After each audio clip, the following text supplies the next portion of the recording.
एक बार स्वागत है दोस्तों आप सभी का फिर से हमारे YouTube channel V A fast study में। दोस्तों आज सेकंड वीडियो है बोर्ड पे। तो आज हम बात करेंगे राजस्थानी शैली, यानी कि राजस्थानी शैली के बारे में। आपको तो मैं एक टॉपिक तो दूंगा ही अलग स्पेशल, पर यहाँ पर कुछ इम्पोर्टेंट है, यानी राजस्थानी शैली के संस्थापक, स्थापना और स्वर्णकाल, इनके बारे में हम बात करेंगे। देखिए, इनको जानने से पहले थोड़ा सा आपको इम्पोर्टेंट बातें बताना चाहूँगा। तो सबसे पहले ध्यान दीजिएगा, जब राजस्थानी शैली की बात आती है, ठीक है, राजस्थानी शैली की जब हम बात करते हैं तो यहाँ पर हमें याद रखना है कि 1916 में एक बुक लिखी थी, किसने? आनंद कुमार स्वामी ने। ठीक है, याद रखना, आनंद कुमार स्वामी थे, उन्होंने एक बुक लिखी थी, उसका नाम था राजपूत पेंटिंग।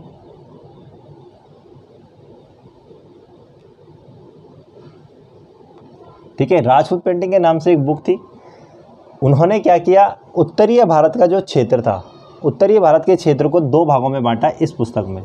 यानी कि एक आपका हो गया, दो क्षेत्र कौन कौन से थे देख लेते हैं। एक मुगल था, दूसरा राजपूत। ठीक है, अब देखिए उन्होंने क्या किया। पहले उन्होंने 1916 में एक बुक लिखी राजपूत पेंटिंग के नाम से। उत्तरीय भारत का जो क्षेत्र है उसको उन्होंने बांटा, इसमें मुगल और राजपूत दो क्षेत्र देखने को मिले। फिर उसके बाद उन्होंने क्या किया, राजपूत को लिया। ठीक है, राजपूत को उन्होंने लिया, राजपूत के भी उन्होंने क्या किया, दो भाग बताए। यानी कि एक हो गया आपका राजस्थानी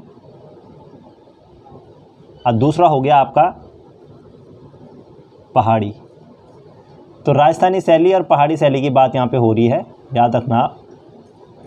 ठीक, अब राजस्थानी शैली को हिंदू शैली भी कहा है। ठीक है, हिंदू शैली भी इसे कहा जाता है।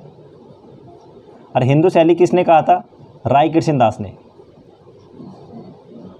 कृष्णदास थे, उन्होंने इसको क्या कहा, हिंदू शैली कहा था। ये भी आप याद रखिएगा। चलिए, ये तो हमारा बेसिक टॉपिक था। बाकी राजस्थानी शैली जो है उसके बारे में हम पूरा एक टॉपिक बनाएंगे, अच्छे से फिर आपको बताएंगे। ठीक है, बट अभी हम बात करने वाले हैं राजस्थानी शैली के संस्थापक, स्थापना और स्वर्णकाल। मतलब जो राजस्थानी शैली है उसके अंतर्गत कितनी शैलियाँ आती हैं, उन शैलियों के संस्थापक, ठीक है, उनका समय और स्वर्णकाल, इसकी बात हम करेंगे। देखिए, सबसे पहले यहाँ पर हम शैली की बात करेंगे। तो शैली, अगर मेवाड़ शैली की हम यहाँ पे बात करें तो इसके जो संस्थापक है, यानी कि संस्थापक, तो वो थे आपके बप्पा रावल। ठीक है, अब इन्होंने कब इसकी स्थापना की थी? याद रखिए, स्थापना की बात हो रही है। ठीक है, तो स्थापना हो जाता है आपका 728 ईस्वी में। मेवाड़ शैली की स्थापना किसने की? बप्पल राव ने 728 ईस्वी में। और यहाँ पर जब स्वर्णकाल की बात आएगी कि मेवाड़ शैली में स्वर्णकाल किसका था, तो वो भी आपको याद रखना कि जगत सिंह के समय में स्वर्णकाल माना जाता है। और स्थापत्य का स्वर्णकाल अगर हम बात करें तो वो आपका राणा कुंभा के समय में माना जाता है। ये भी आप याद रखिएगा। ठीक है, इसी के साथ मैं पॉइंट दूसरे की बात करूं, देवगढ़ शैली की बात करूं यहाँ पे, तो देवगढ़ शैली, यानी कि देवगढ़ शैली के संस्थापक कौन है? ठीक है, संस्थापक देवगढ़ शैली के हैं द्वारिका दास चुड़ावत। ठीक है, याद रखिएगा, द्वारिका दास चुड़ावत। अब इन्होंने इसकी स्थापना कब की थी? तो 1680 ईस्वी में इन्होंने क्या किया था, इसकी स्थापना की थी। ये भी आप याद रखिएगा। स्वर्णकाल अगर आप लोगों को पता है तो आप नीचे कमेंट सेक्शन में बता दीजिए, मुझे थोड़ा पता नहीं है इसके बारे में कि स्वर्णकाल किसका था देवगढ़ शैली में। उसके बाद हम बात करें नाथ द्वार शैली। ठीक है, नाथ द्वार शैली की बात करूँ तो भगवान कृष्ण, यानी कि भगवान कृष्ण को ये समर्पित है। यानी कि यहाँ पर क्या है, कृष्ण भगवान से संबंधित चित्र बने हैं। याद रखना, यहाँ पर कृष्ण भगवान से संबंधित क्या बने हैं, ठीक है, इनसे संबंधित यहाँ पर चित्र देखने को मिल जाते हैं। ये भी आप याद रखिएगा। नाथद्वार शैली के संस्थापक की बात आती है, महाराणा राज सिंह है। ठीक है, ये राज सिंह याद रखना। 1672 ईस्वी में इसकी स्थापना हो जाती है। नाथद्वार की स्थापना की बात करें तो 1672 ईस्वी हो जाता है, ये आप याद रखिएगा। ठीक है, उसके बाद बात करें हम यहाँ पे जोधपुर शैली की, तो जोधपुर के संस्थापक कौन है? राव जोधा। ठीक है, राव जोधा याद रखना। और स्थापना की बात करूं तो 1459, ठीक है, याद रखना। स्वर्णकाल मानसिंह के समय में, ठीक है, मानसिंह के समय में क्या है, स्वर्णकाल है। और जोधपुर की बात करूं तो ब्लू सिटी इसे कहा जाता है जोधपुर को। सन सिटी की मैं बात करूं, ठीक है, याद रखना ये आपकी जोधपुर को कहा जाता है। और एक चीज़ और है, पिंक सिटी आती है, तो पिंक सिटी आपकी जयपुर को कहा जाता है, याद रखना। अब बात करते हैं हम बीकानेर शैली की। तो बीकानेर शैली के जो संस्थापक है वो है राव बीका। जोधपुर के राव जोधा है, बीकानेर के आपके राव बीका जी है, ठीक है। और उसके बाद संस्थापना की मैं बात करूं यहाँ पे तो 1488 ईस्वी इसकी संस्थापना मानी जाती है, स्थापना मानी जाती है। और इनका स्वर्णकाल जो है अनूप सिंह के समय में माना जाता है, ये भी आप याद रखिएगा। उसके बाद है किशनगढ़ शैली। तो किशनगढ़ शैली प्रसिद्ध मानी जाती है, यहाँ पर बनी ठनी आपको देखने को मिलेगी प्रसिद्ध पेंटिंग। और किशनगढ़ सिंह की संस्थापना यानी कि इसकी संस्थापना किसने की थी, किशन सिंह थे, ठीक है, याद रखना है। संस्थापक कौन थे, किशन सिंह थे, इन्होंने इसकी संस्थापना की थी। इसी के साथ में स्थापना की बात करो समय, तो समय हो गया आपके 1609। देखो संस्थापक की बात करूं तो किशन सिंह हो गए, और स्थापना की बात करो तो 1609 इसकी स्थापना हुई थी। साथ में स्वर्णकाल की मैं यहाँ पे बात कर लेता हूँ, तो सावंत सिंह के समय में यहाँ पे स्वर्णकाल माना जाता है, ठीक है। नेक्स्ट है आपकी अजमेर, ठीक है।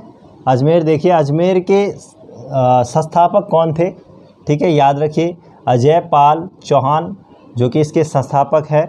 और इनका स्थापना मैं बता दूं तो स्थापना हो गई आपकी अजमेर की 6वीं सदी, ठीक है। इसी के साथ आगे बढ़ते हैं, कह रहा है नागौर शैली। तो नागौर शैली की मैं जब बात करूं तो यहाँ पर संस्थापक है आपके सपाल वक्ष चौहान, ठीक है, याद रखना नागौर शैली के संस्थापक सपाल वक्ष चौहान हैं। अगली शैली है आपकी बूंदी शैली, ठीक है, बूंदी शैली। और बूंदी शैली की बात करूं तो यहाँ पे पेड़ पौधों का अंकन हुआ है, ठीक है, याद रखिएगा। और यहाँ पर जो इनके संस्थापक है वो है राव देवाजी, ठीक है। उसके बाद हम बात करें यहाँ पे स्थापना की तो 1342 ईस्वी इसका स्थापना हो जाता है। और यहीं पे स्वर्णकाल है तो उमेद सिंह के काल में इसे स्वर्णकाल माना जाता है बूंदी शैली को। यहीं पर आपका कोटा शैली है, शिकार दृश्य से संबंधित चित्र आपके कोटा शैली में बने हैं, ये भी आप याद रखिएगा। और यहाँ पर मैं बात करूँ संस्थापना यानी कि संस्थापक कौन है तो माधव सिंह हाड़ा जो कि बूंदी शैली कोटा शैली के क्या है संस्थापक है। स्थापना 1631 ईस्वी में कोटा शैली की स्थापना हुई थी। और यहाँ पर स्वर्णकाल भी आपके क्या है उमेद सिंह है, ठीक है, याद रखना आप। इसी के साथ हम आगे बढ़े तो झालावाड़ शैली की मैं बात करूं तो यहाँ पर इसके संस्थापक है जालिम सिंह झाड़ा, ये इसके संस्थापक माने जाते हैं। साथ में स्थापना की मैं यहाँ पे बात करूं तो 1791 ईस्वी इसकी स्थापना हो जाती है। और स्वर्णकाल की जब बात आती है तो याद रखना आप, अच्छा याद रखिए इसमें स्वर्णकाल हमें पता नहीं है। जालिम सिंह झाड़ा 1791 ईस्वी हो जाता है, तो 1838 है वो मदन सिंह माला है, यानी कि इन दोनों ने यहाँ पर इसकी अलग अलग समय में स्थापना की थी, ठीक है, याद रखिएगा। आगे कह रहा है अजमेर शैली, ठीक है, अजमेर शैली याद रखिएगा, अजमेर शैली याद रखिएगा। अजमेर शैली के जो हमारे संस्थापक है वो है आपके मान सिंह, ठीक है, मान सिंह याद रखिएगा। और यहाँ पर स्वर्णकाल की बात करूँ तो जय सिंह के समय में स्वर्णकाल माना जाता है, ठीक है। अब आता है आपका मेन जयपुर शैली, जिसे मैंने आपको कहा कि कहा जाता है क्या, इसको पिंक सिटी भी कहा जाता है, याद रखना पिंक सिटी। और जयपुर शैली जय सिंह के समय में थी, जय सिंह द्वितीय के समय में। साथ में मैं बात करूँ संस्थापना इन्होंने की थी, इसकी संस्थापक जय सिंह द्वितीय माने जाते हैं। और स्थापना की जब बात आती है तो 1727 ईस्वी इसकी स्थापना होती है। ठीक है, इसकी स्थापना इन्होंने की थी जयपुर शैली की। साथ में यहाँ पर स्वर्णकाल की बात करें तो सवाई प्रताप सिंह इसके स्वर्णकाल, यानी कि प्रताप सिंह इनके समय में स्वर्णकाल माना जाता है। इसी के साथ नेक्स्ट है आपकी अलवर शैली। तो अलवर शैली की जो संस्थापना यानी कि संस्थापक जो है वो है राव प्रताप सिंह। और मैं बात करूं यहाँ पर स्थापना की तो 1775 ईस्वी इसकी स्थापना हुई थी। साथ में यहाँ पर विनय सिंह के काल को यहाँ पर स्वर्णकाल माना जाता है।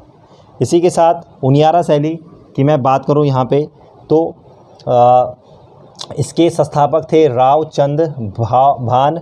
और इसकी स्थापना की मैं बात करूं तो 1660 ईस्वी में इसकी स्थापना हुई थी। और स्वर्णकाल की बात करूं तो राव सरदार सिंह के समय में ये स्वर्णकाल माना जाता है। देखिए, आज हमने बात की मेवाड़, देवगढ़, नाथद्वार, जोधपुर, बीकानेर, किशनगढ़, अजमेर, नागौर, बूंदी, कोटा, झालावाड़, अजमेर, ठीक है, उसके आमेर, जयपुर, अलवर, उनियारा, यानी कि इतनी सारी शैलियों के हमने आपको बताए। संस्थापक कौन है, ठीक है, उसके बाद स्थापना और स्वर्णकाल की हमने यहाँ पे बात की थी। तो दोस्तों, आई होप कि आज का जो टॉपिक है राजस्थानी शैली के अंतर्गत ये जो टॉपिक था वो आपको अच्छा लगा होगा। और अगले टॉपिक में हम और अच्छे से एक अच्छा सा वीडियो लेकर आएंगे जिसमें हम शॉर्ट तरीके से आपको देने की कोशिश करेंगे कि आप उनको अच्छे से समझ सको। चलिए, आई होप कि आज की वीडियो आपको पसंद आई हो और फिर मिलते हैं एक नए टॉपिक के साथ। तब तक के लिए दोस्तों, जय हिंद, वंदे मातरम।